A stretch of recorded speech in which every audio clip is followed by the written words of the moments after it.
Hello everyone. So today I wanted to share with you just a few thoughts on that water consistency with watercolors, which I know can be really challenging if you're a first-time watercolor artist.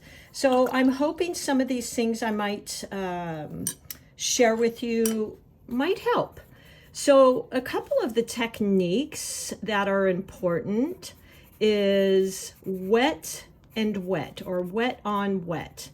The other one's going to be wet on dry. And these mean basically what they say. One is applying wet paint, which means a lot of water, onto any wet surface, whether it's your paper, or for me, I paint almost all in wet on wet with my flowers, because wet on wet, let me just start painting here. So here's some wet paint. Wet on wet is going to give you what is so beautiful and the gift in watercolors. And that is that magic where the watercolors blend and move and create different colors together. So here's one example. This is wet paint I've got here. And then I'm just going to add, let's add a little more red into that. So let me grab some red here. Or actually, this is kind of like a pink. This red that I'm using is a Cad red, and that is from Winsor Newton, which all of my paints are Winsor Newton. And the other day I accidentally said I was using a Princeton brush.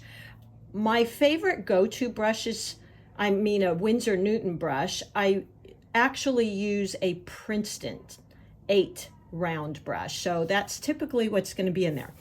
So here is an example of wet on wet, which is what I mostly use. I've got my wet coat of purple or violet paint, and then I'm taking Cad red.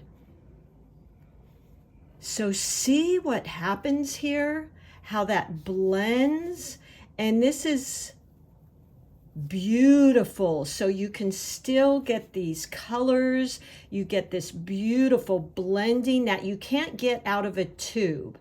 Now let me show you, this is one of the reasons why I use it a lot, because of course, as maybe if you've been following me the last week, I'm new here to Instagram or to YouTube, I paint nature. So let's just paint a petal here, saying this is the middle of your flower. You always have the point of your brush going towards the middle of the flower, and very thin, very light pressure, you draw towards the outer part of the petal, put pressure, come around, and then drawing the other side with just a light pressure using the tip, and then pressing down. So you've got this perfect leaf here.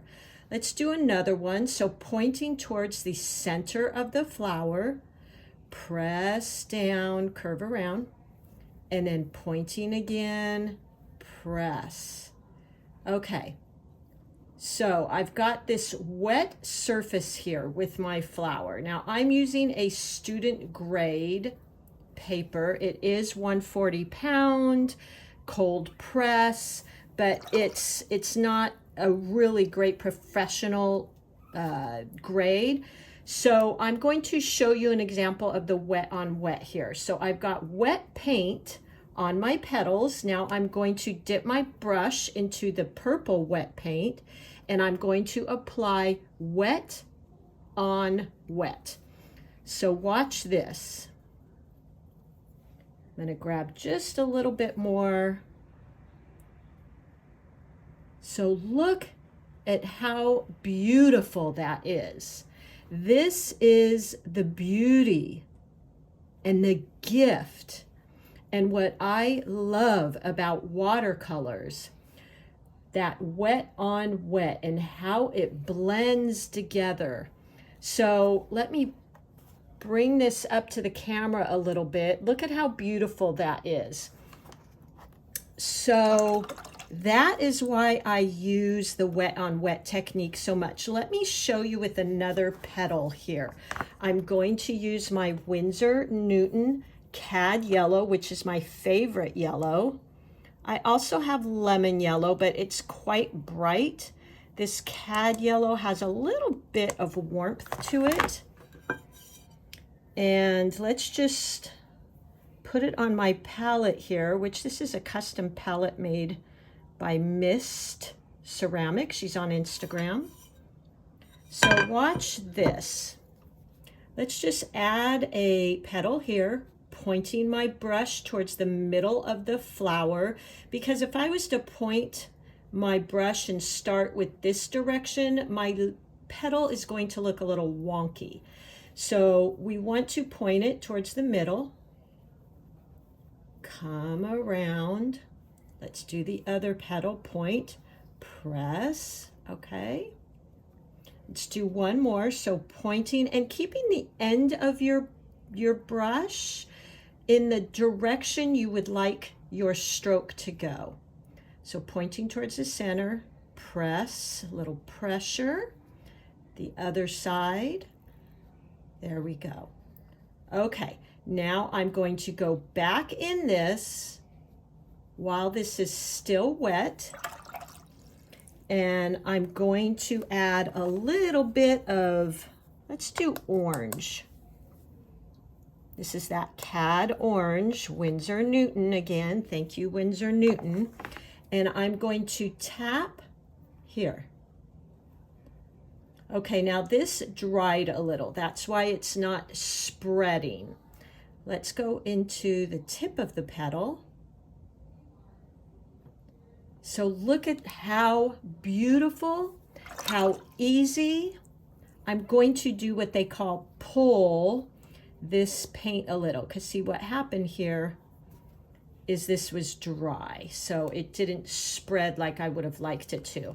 So here is that example of the tips of the leaves I dotted or dabbed with the orange, and look at how beautiful and easy that is.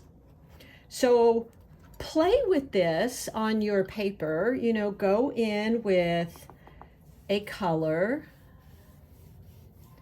And how I know I've got enough water to paint ratio for me is I love the paint to kind of glisten and shine, but it's not dripping.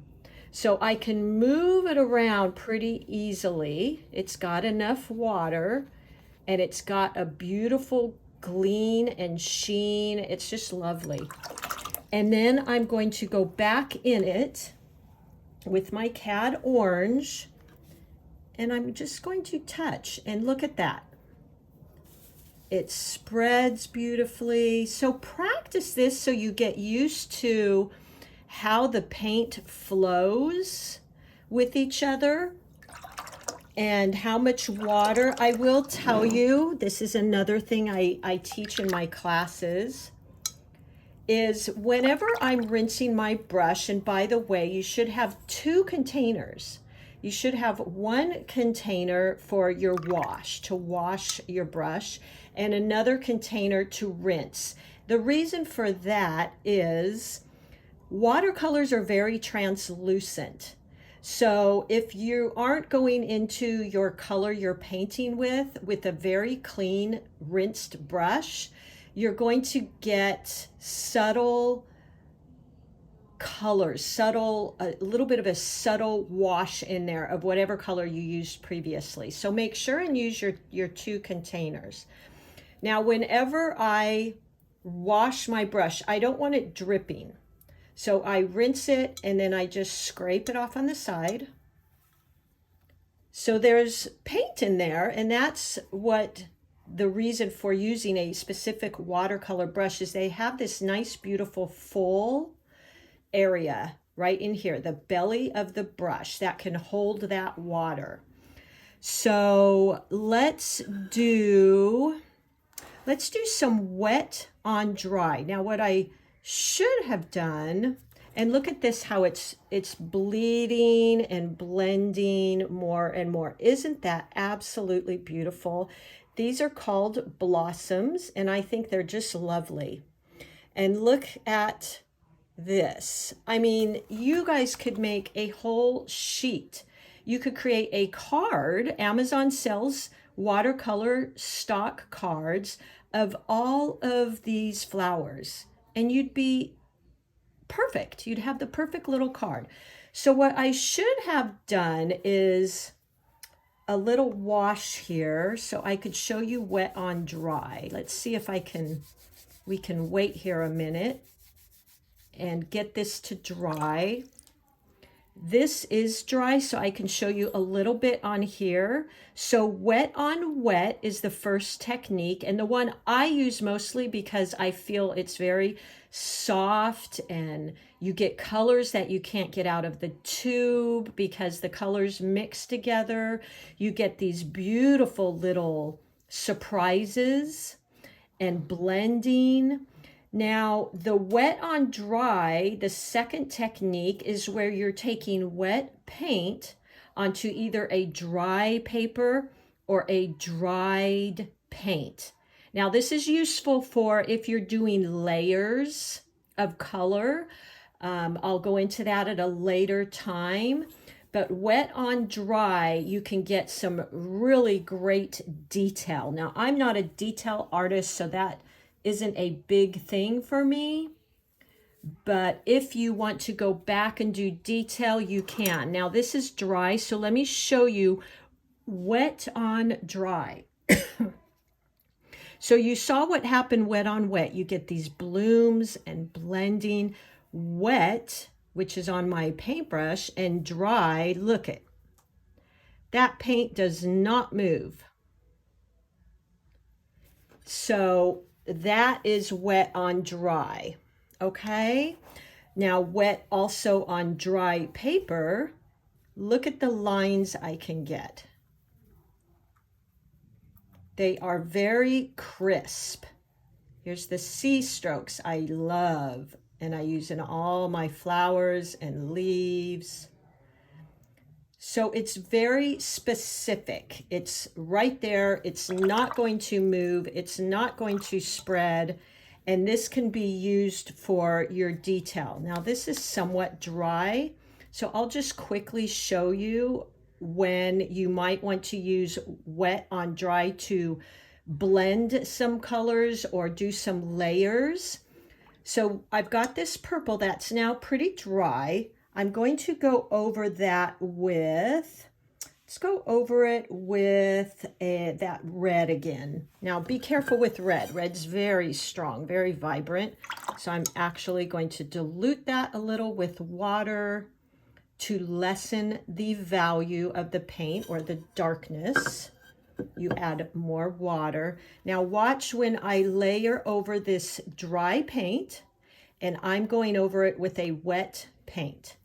So I'm not going to get that movement of wet on wet, but I will get this. Watch this.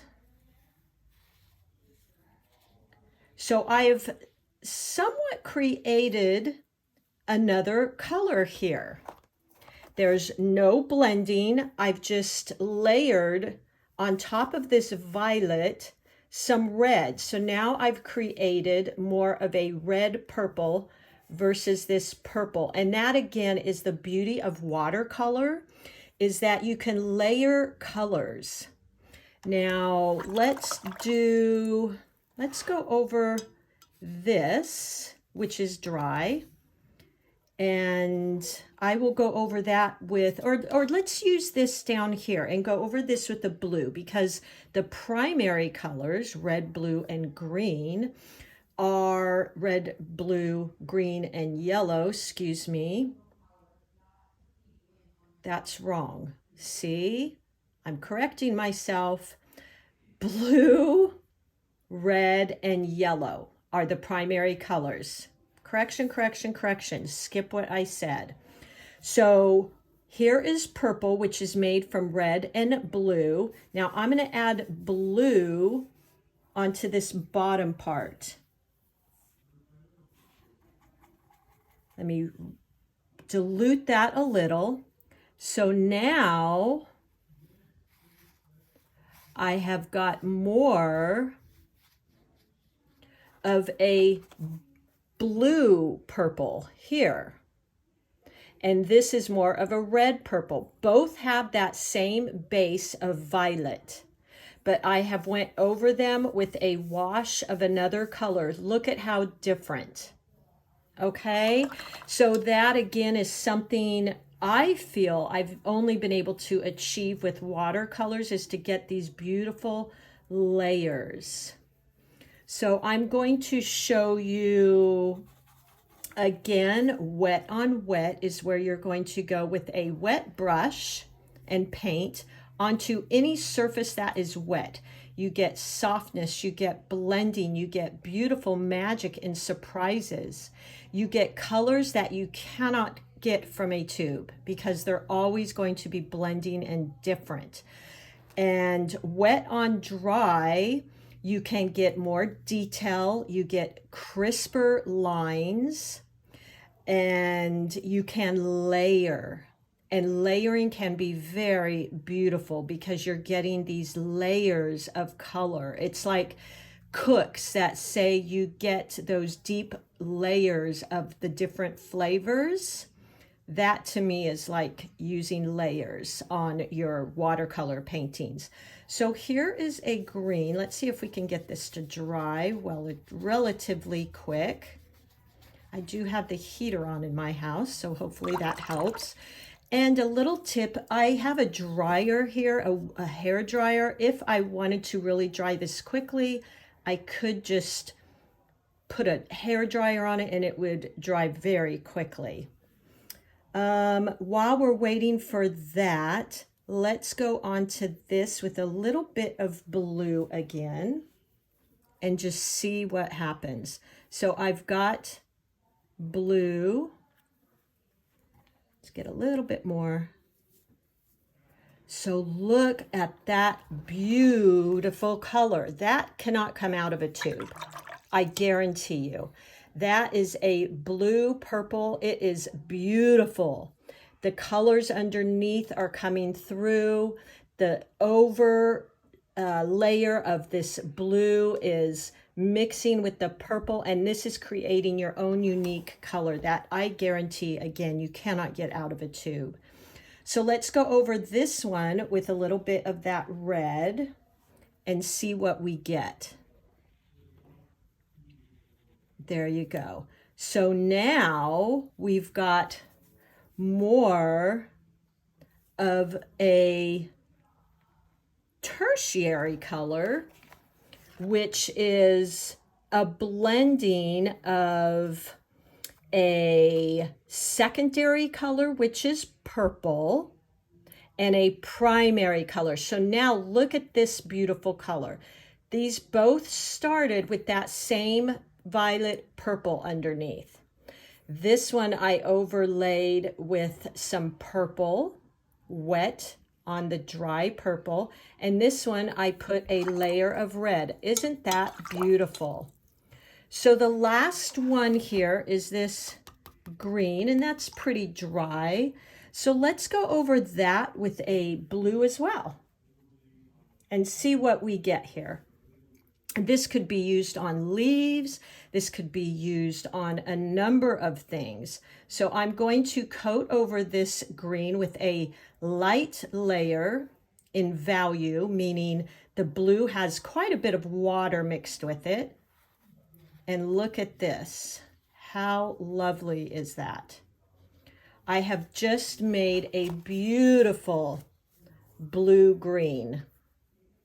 The green underneath is shined through because of the transparency that is in watercolors. Something I've never been able to figure out or achieve with acrylics. And it just has this beautiful depth in it. Now let's just play and go over the top with some yellow and let you see how that looks. So this green is dry. My paint is going to be wet. And let's just go over that with that yellow. Look at that. Gorgeous, right? So play with these techniques, save and maybe come back to this video and do pages of this and see what kind of colors you can create. This has turned into a light green. This could be done on, again, your leaves or flowers. So really play with getting used to this and making sure your brush is wet enough, but not dripping. And again, I'm using the Princeton, love this brush, Velvet Touch 8. That is my go-to. My paint, this particular pad is just one from Michaels. I go through tons and tons of these pads. So I buy a student grade, but it is 140 pound, 300 GSM, and cold press. I like, again, the cold press because it has that texture to it. So if you have any questions, I hope this was helpful for you. This is a question I get asked a lot. Master and work with these two techniques for maybe several days, and then come back and see how you do with painting again, now that you have a little bit of an understanding of wet on wet and wet on dry.